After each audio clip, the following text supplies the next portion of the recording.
Après la tragédie de la mort d'Aziza, Ayane se retrouve à lutter pour trouver un sens à sa vie. La douleur de la perte plane comme une ombre, et il se sent lié par des forces qui échappent à son contrôle. Désespéré, il cherche la sagesse des anciens du village qui tentent en vain de briser les chaînes spirituelles qui l'emprisonnent. Finalement, les voix des ancêtres parlent à travers les anciens, révélant que le seul chemin vers la liberté pour Ayane réside dans l'acceptation de son destin. Il doit entreprendre un voyage de découverte de soi et d'éveil spirituel pour devenir un chaman, guidé par Kwasi, le chaman vénéré du village.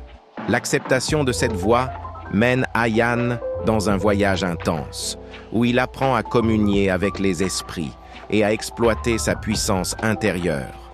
Ayane doit affronter ses troubles intérieurs, accepter sa vocation spirituelle et maîtriser les enseignements du chaman afin de se libérer des ténèbres qui l'enchaînent.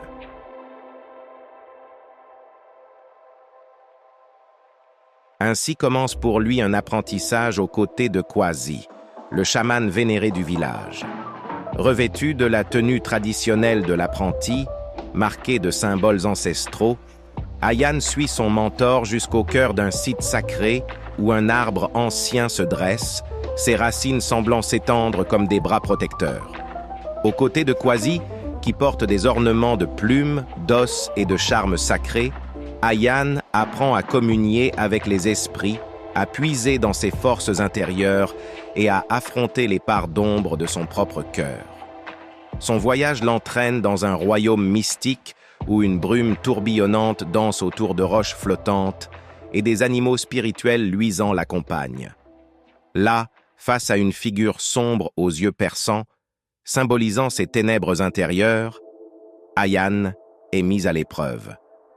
La confrontation est intense, et il sait que pour surmonter cette ombre, il doit embrasser pleinement son rôle de futur chaman et accepter les enseignements des anciens.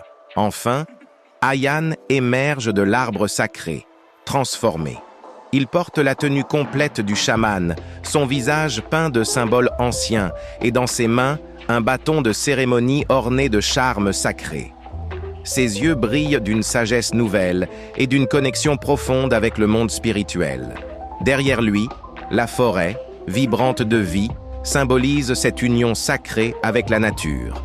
Ayane est désormais prêt, fort de la sagesse des anciens et de son pouvoir spirituel, à guider et protéger ceux qui comptent sur lui.